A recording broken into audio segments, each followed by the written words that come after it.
여호와께서 모세에게 말씀하여 이르시되 너는 제사장 아론의 아들 엘라살에게 명령하여 붙는 불 가운데에서 향로를 가져다가 그 불을 다른 곳에 쏟으라. 그 향로는 거룩함이니라.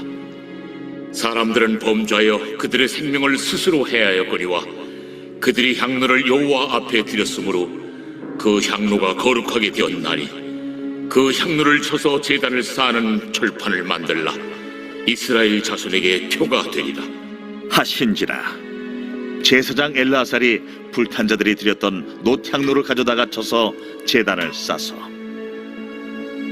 이스라엘 자손의 기념물이 되게 하였으니 이는 아론 자손이 아닌 다른 사람은 여호와 앞에 분향하러 가까이 오지 못하게 함이며 또 고라와 그의 무리와 같이 되지 않게 하기 위함이라.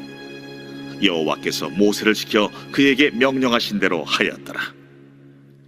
이튿날 이스라엘 자손의 온 회중이 모세와 아론을 원망하여 이르되 너희가 여호와의 백성을 죽였도다. 하고 회중이 모여 모세와 아론을 칠 때에 회막을 바라본즉 구름이 회막을 덮었고 여호와의 영광이 나타났더라. 모세와 아론이 회막 앞에 이름에 여호와께서 모세에게 말씀하여 이르시되 너희는 이 회중에게서 떠나라. 내가 순식간에 그들을 멸하려 하노라 하심에 그 두 사람이 엎드리니라. 이에 모세가 아론에게 이르되 너는 향로를 가져다가 제단의 불을 그것에 담고 그 위에 향을 피워가지고 급히 회중에게로 가서 그들을 위하여 속죄하라. 여호와께서 진노하셨으므로 연병이 시작되었음이니라. 아론이 모세의 명령을 따라 향로를 가지고 회중에게로 달려간즉 백성 중에 연병이 시작되었는지라. 이에 백성을 위하여 속죄하고 죽은 자와 산자 사이에 섰을 때에 연병이 그치니라. 고라의 일로 죽은 자 외에 연병에 죽은 자가 14,700명이었더라. 연병이 그침에 아론이 회막문 모세에게로 돌아오니라.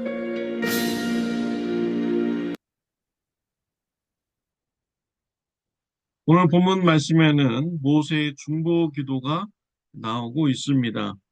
민수기 16장에는 고라와 가난과 아비람이 반역을 일으켰습니다. 하나님께서 그들을 심판하셨습니다. 또한 동조자들 250명의 지휘관들도 하나님께서 심판하셨습니다. 하나님의 심판이 임할 때 이스라엘 백성들은 두려워서 도망을 갔습니다. 두려움 가운데 이스라엘 백성들은 회개를 했어야만 하는 것입니다. 그런데 오늘 본문 말씀에 보면은 전혀 의외의 반응이 나오고 있습니다. 그 다음 날 이스라엘 백성들은 반역자들의 편에 서게 되는 이러한 일이 일어나게 된 것입니다. 14절 말씀에 보면은 이튿날 이스라엘 자손의 온 회중이 모세와 아론을 원망하여 이르되 너희가 여호와의 백성을 죽였도다 하고라고 했습니다. 이스라엘 백성들은 모세와 아론에게 원망했습니다. 당신들 때문에 이스라엘 백성들이 죽게 되었습니다. 라고 원망을 하였습니다. 회개하지 않고 어렵게 된 일은 다 모두가 모세와 아론 때문이다. 라고 책임을 전가하고 정신적인 그런 폭력을 가한 것입니다. 그들이 원망한 것이 타당한 것입니까? 같이 살던 이웃들이 심판을 받고 죽임을 당한 것 슬픈 일입니다. 안타까운 일인 것이죠. 그러나 공의로운 것과 불의한 것을 구분하지 못하면 안 됩니다. 슬프고 안타까운 일이지만 하나님께서 불의하다 판결하셨습니다. 불의한 자에게 심판을 주셨습니다. 그렇다면 하나님의 뜻에 순종해야 되는 것입니다. 받아들여야 되는 것이죠. 슬프고 안타까운 마음이지만 그들이 잘못을 했구나. 그러면 나도 혹시 그러한 자들에게 마음을 같이 한 적이 있으면 나도 회개해야겠구나. 나도 잘못된 마음을 가졌었구나. 나는 이런 회개의 자세를 가져야 되는 것입니다.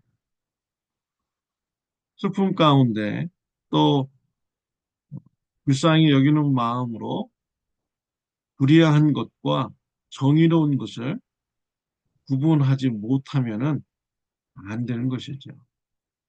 원망을 하였기 때문에 그들은 더 큰 어려움에 직면하게 됩니다. 이 원망이라는 것은 우리에게 나쁜 결과를 가져다 주는 것입니다.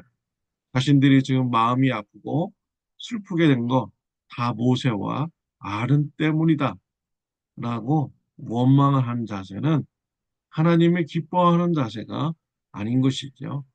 공의로운 행동이 아닌 것입니다. 우리는 삶을 살 때 이러한 일을 주의해야겠습니다. 내가 힘들어지게 된 것, 내가 실패하게 된 것, 다 남들 때문이다. 다른 사람들 때문이다. 라고 원망하고 불평하는 데서는 하나님이 기뻐하는 자세가 아닙니다. 내가 잘못된 거, 부모님 때문이야. 부모님을 좋은 사람 만났으면 이러지는 않았을 텐데. 내가 힘들고 잘못된 거 다 배우자 때문이야. 배우자가 어, 잘못 만났어. 또 자녀들 때문에 내가 이렇게 힘들게 됐어. 내가 나쁜 친구들을 만났기 때문에 어렵게 됐어. 내가 목사님 때문에 어렵게 됐어. 성도님 탓이야. 라고 하면서 책임을 전가하며 원망하는 자세는 축복받지 못하는 자세입니다. 오히려 더 큰 하나님의 심판을 받게 되는 이러한 일이 있게 되는 것이죠. 원망하면 회개할 시간을 잃어버리는 것입니다. 회개할 타이밍을 잃어버리는 것이죠.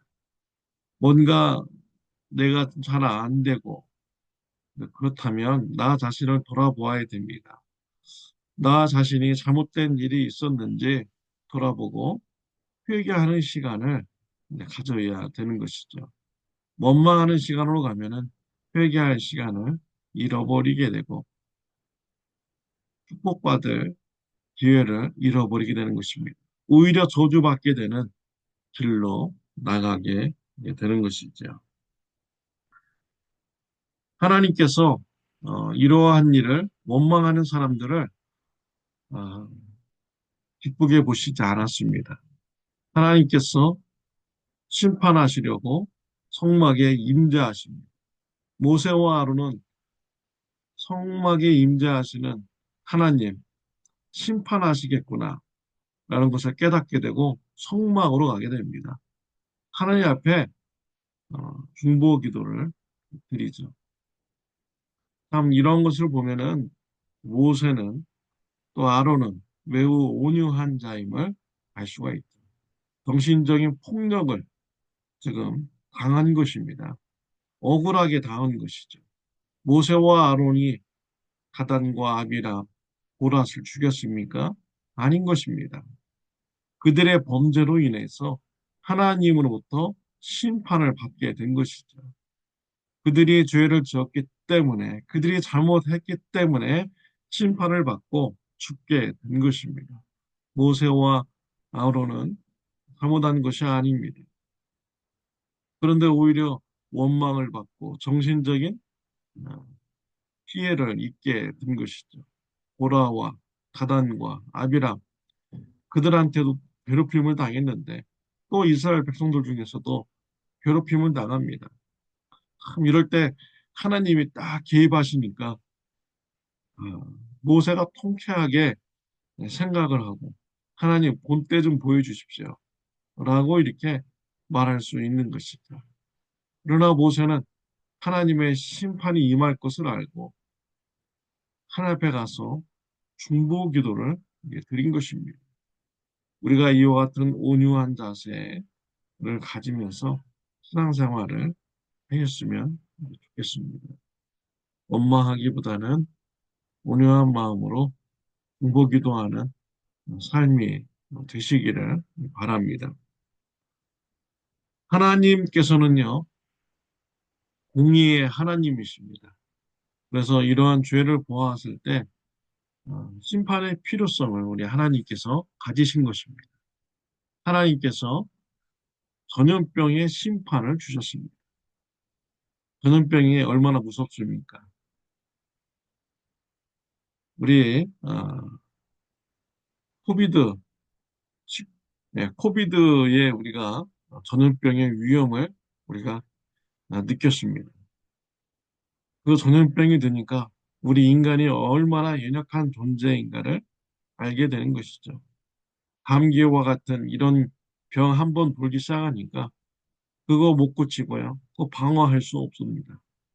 그냥 사람들이 속수무책으로 막 죽어나가게 되었던 것이죠.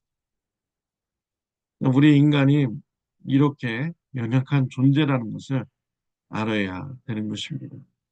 하나님께서 전염병의 심판을 주셨어요. 순식간에 전염병이 퍼지게 되고 순식간에 많은 사람들이 죽어나가게 됩니다. 모세는 하나님 앞에 중보기도를 드렸죠. 그리고 아론에게 그냥단을 가지고 가서 향로를 가지고 가서 이스라엘 백성들에게 속죄의 향로가 되게 하라라고 하였습니다.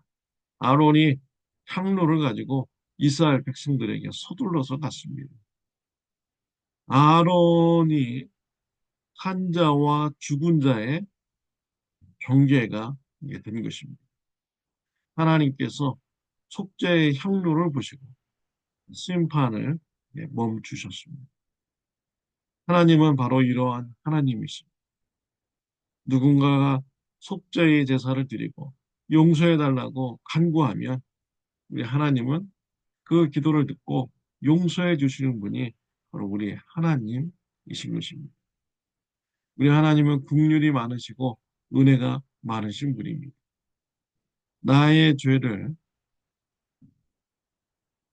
하나님 앞에 나가서 자백하고 고백하며 인정하며 용서를 구할 때 하나님께서는 심판을 멈추어 주십니다. 하나님께서는 용서하기 원하시고요. 바른 길로 인도하기 원하시는 분이 바로 우리 하나님이신 것입니다. 이 모세의 모습을 보면요. 우리 예수님을 보게 됩니다. 예수님은 우리의 중보자가 되어주십니다. 우리가 어떠한 죄를 지었든 간에 내 죄가 잘못되었음을 우리가 알면 예수님의 피를 힘입어서 하나님 앞에 나가서 회개의 기도를 드려야 합니다. 예수님께서 우리의 중보자가 되어주십니다. 우리의 죄를 용서해달라고 하나님 앞에 간구하여 주십니다.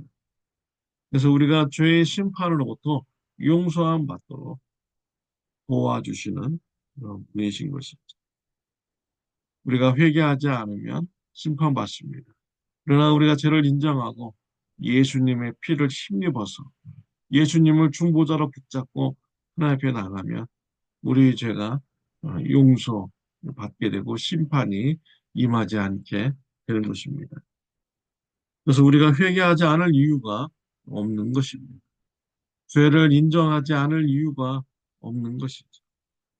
히브리서 7장 25절에 보면 그러므로 자기를 힘입어 하나님께 나아가는 자들을 온전히 구원하실 수 있으니 이는 그가 항상 살아서 저희를 위하여 간구하십니다. 우리 예수님은 우리를 구원하실 수 있는 능력이 있으신 분입니다. 예수님은 항상 살아서 우리를 위하여 간구하여 주십니다. 로마서 8장 34절을 보면 누가 정죄하리요? 죽으실 뿐 아니라 다시 살아나신 이는 그리스도 예수시니 그는 하나님 우편에 계신 자요 우리를 위하여 간구하시는 자신이라. 예수님은 부활하셨습니다. 하나님 우편에 살아계십니다. 그리고 우리를 위하여 간구하여 주십니다. 그래서 어느 누가 우리를 정죄하리요라고 말할 수가 있습니다. 우리 예수님의 피를 붙잡고 회개의 자리로 나간다면 우리는 용서함 받는 은혜를 받게 되는 것입니다. 또 요한복음 14장 6절에 보면 예수께서 가라사대 내가 곧 길이요 진리요 생명이니 나로 말미암지 않고는 아버지께로 올 자가 없느니라. 하나님과 우리를 이어줄 주실 분은 오직 예수님 뿐입니다. 예수님만이 우리의 중보자가 되어 주십니다. 그 어느 누구도 우리를 하나님과 연결시켜 주실 수는 없는 것입니다. 오직 예수 그리스도만이 우리를 하나님과 연결시켜 주시고 화해시켜 주시는 분입니다. 예수님만이 우리의 중보자가 되십니다. 좋으신 예수님을 가족들에게, 이웃들에게 전하는 저와 여러분들이 되시기를 바랍니다. 예수님의 피를 붙잡고 용서의 은혜를 받기 위하여 기도의 자리로 담대히 나가는 저와 여러분들이 되시기를 바랍니다. 기도드리겠습니다. 하나님 아버지 감사합니다. 우리의 중보자가 되어 주셔서 우리의 죄를 용서받게 해주시는 이를 예수님을 통하여 이루시니 감사합니다. 우리 좋으신 예수님을 전하는 자가 되게 하여 주옵소서. 예수님을 우리가 붙잡음으로써 하나님과 교제하는 자가 되게 하여 주옵소서. 예수님의 이름으로 기도드렸습니다. 아멘. 좋은 하루 되시기를 바랍니다.